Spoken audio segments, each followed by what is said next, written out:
जय श्री राम दोस्तों, राधे राधे। दोस्तों, हमेशा की तरह आपके सामने एक नई कहानी लेकर। मेरा नाम है सत्तू भाई, मेरे चैनल का नाम है गोल्ड कॉइन सत्तू भाई। सब्सक्राइब करें, लाइक करें। तो दोस्तों, आज जो मैं कहानी लेकर आया हूँ, ये भी पौराणिक या ऐतिहासिक कह सकते हैं। बहुत ही पुरानी कहानी है ये। इक्ष्वाकुकुल जहाँ रामचंद्र जी पैदा हुए थे अयोध्या में, उनके कुल में, उनकी कुल की कहानी है। तो इक्ष्वाकुकुल में राजा हरिश्चंद्र, सत्यवादी राजा हरिश्चंद्र, उनकी कहानी है। जो सत्यवादी थे, अपने सत्य के लिए, अपने क्या बोलते हैं, वचन के लिए कुछ भी कर सकते हैं। जैसे आप दोस्तों, आपने सुना होगा कि रघुकुल रीत सदा चली आई, प्राण जाए पर वचन न जाए। वही रघुकुल में पैदा हुए थे राजा हरिश्चंद्र। और हरिश्चंद्र की पत्नी का नाम था तारामती, जो बहुत ही खूबसूरत, बहुत ही सुंदर, गुणवान, संस्कारी पत्नी थी उनकी। और उनको एक बेटा भी था दोस्तों। उसका नाम था, बेटे का नाम था रोहितास। तो उन अयोध्या में राज करते थे वो।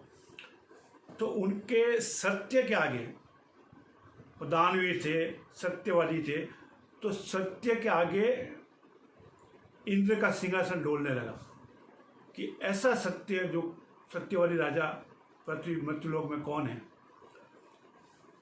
विष्णु भगवान के पास गए, त्रायमाम नारायण, मृत्युलोक में कोई ऐसा पैदा हुआ है।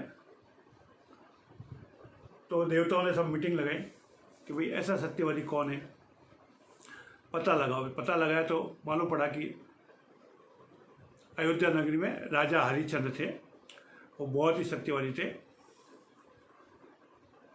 तो दोस्तों, देवताओं ने सब मिलके ये तय किया कि भाई उनका सत्य कैसे डिगे। उनको सत्य को डिगाने के लिए विश्वामित्र को भेजा। बोला उनकी परीक्षा लो, और वो कब तक सत्य पे टिके रहे थे। तो विश्वामित्र ब्राह्मण का रूप धर के अयोध्या में आए और राज दरबार में आए। बोला,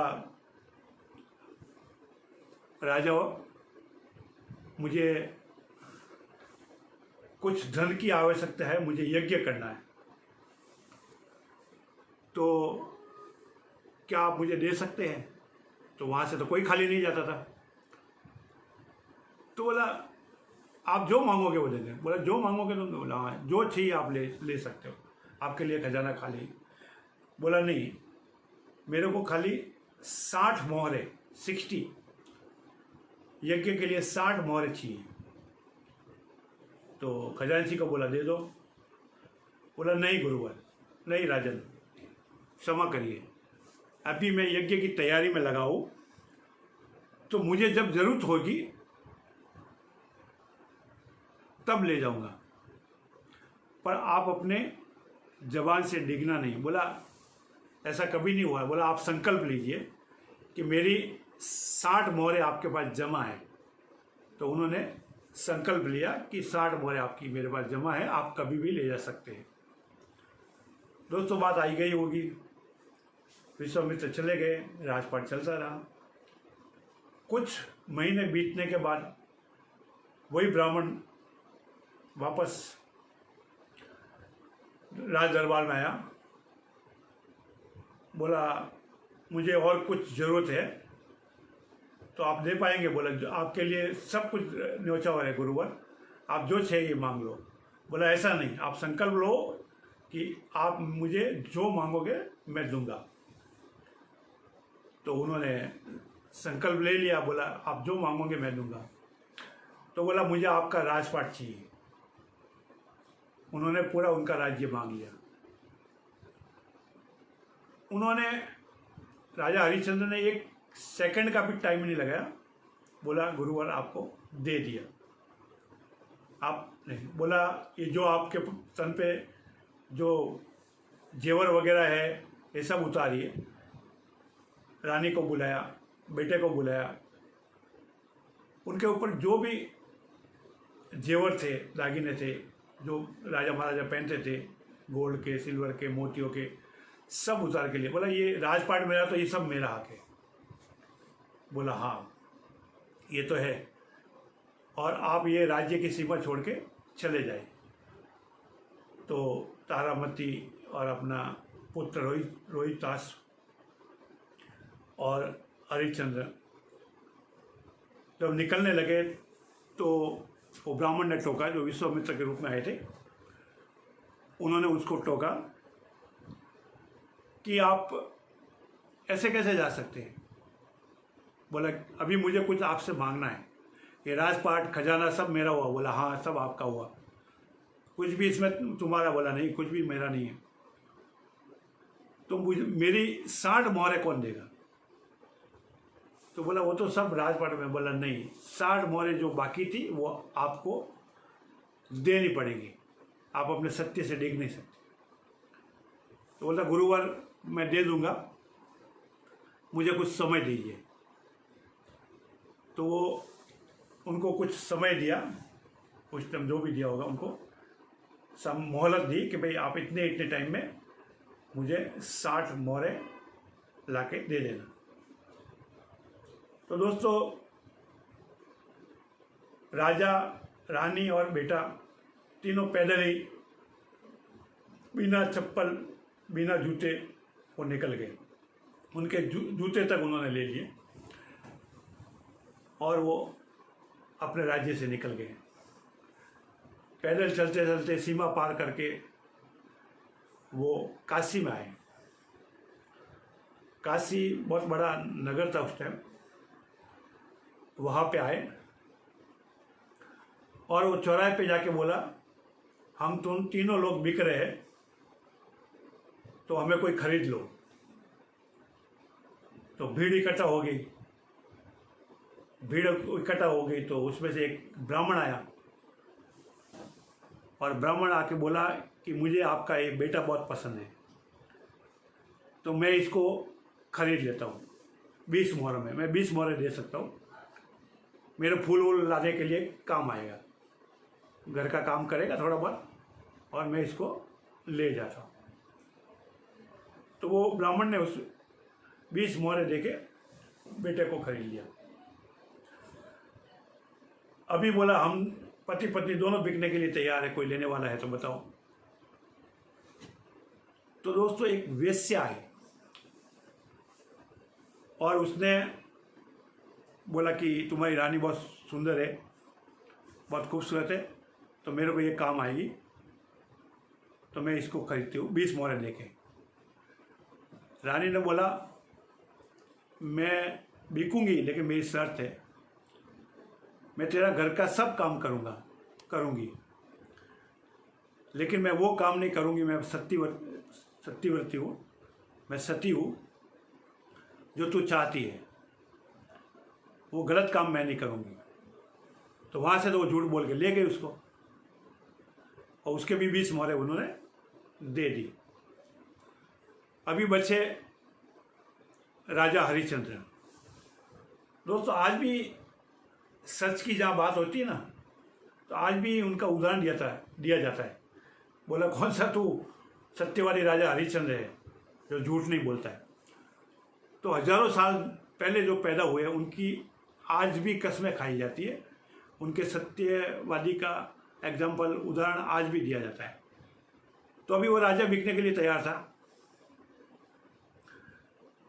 तो उसको खरीदने के लिए काशी में एक डोम आया। डोम जाति होती है दोस्तों। डोम जाति का काम होता था लाशों को जलाना। जो शमशान पे कोई मर के आता था, उनकी जो लाशों का अंतिम संस्कार करता था, उसको डोम बोलते थे काशी में। तो उन्होंने बोला आपको लेके जा रहा हूँ, लेकिन आपको काम करना पड़ेगा, शमशान में आपको काम करना पड़ेगा, और जो भी लाश जलाने के लिए आवे उससे आपको कर लेना है, टैक्स आना दो आना कुछ टैक्स है वो लेना है। बोला मुझे मंजूर है। तो डोम ने 20 मोहर में वो खरीद ली, उनकी 60 बोरे इकट्ठी हो गई। अभी तीनों अपने अपने काम पे लग गए। जो वेश्या लेके गई थी रानी को, तारामती को,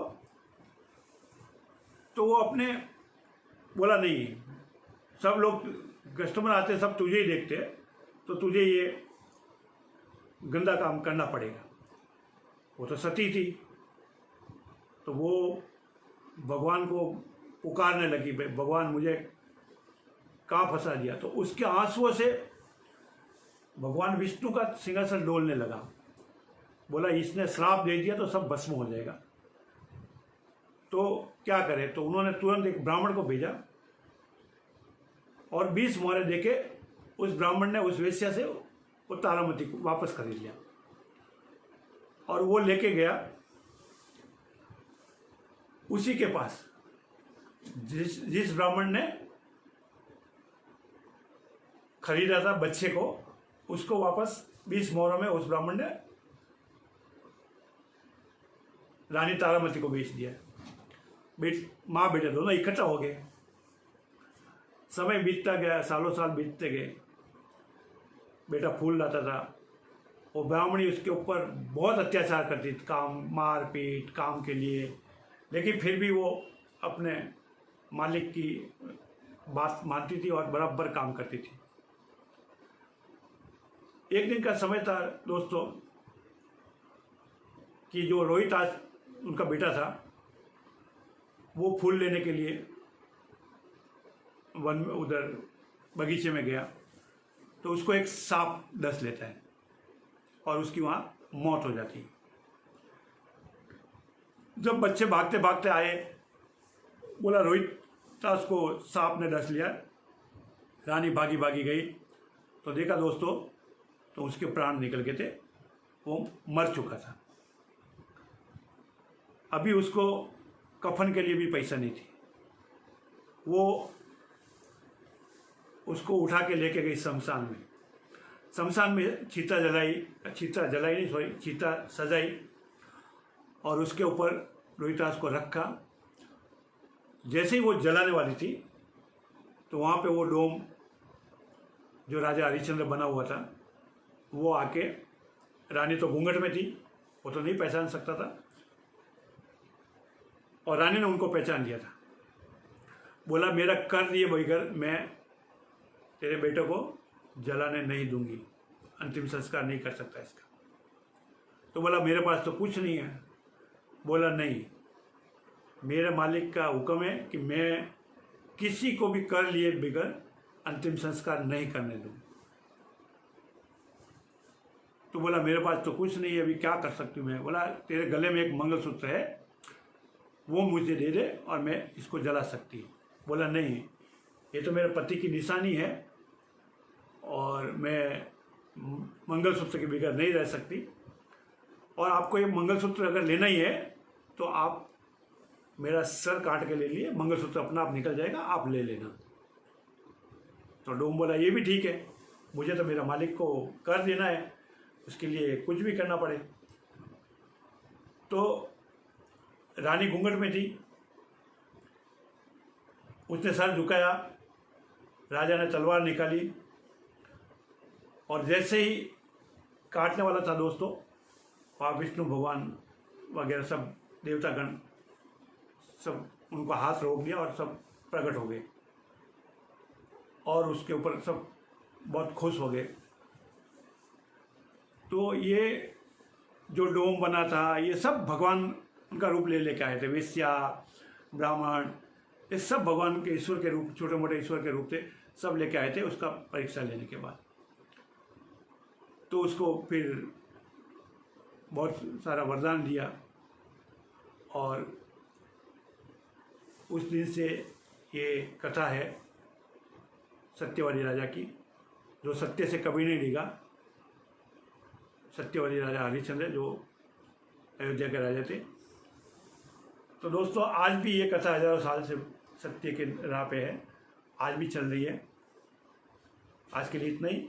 आप सब्सक्राइब करें अगर कहानी अच्छी लगी है तो, और अपने आसपास सफाई रखें, साफ सफाई रखें, घर में गीता जी रखें, रामचरितमानस रखें, अपने बच्चों को प्रेरित करें वो पढ़ने के लिए। वो पढ़ेंगे तो ज़रूर उनको अपनी पुरानी बातें, पुराने संस्कार, सनातनी संस्कार आएंगे। जय सिया राम, राधे राधे।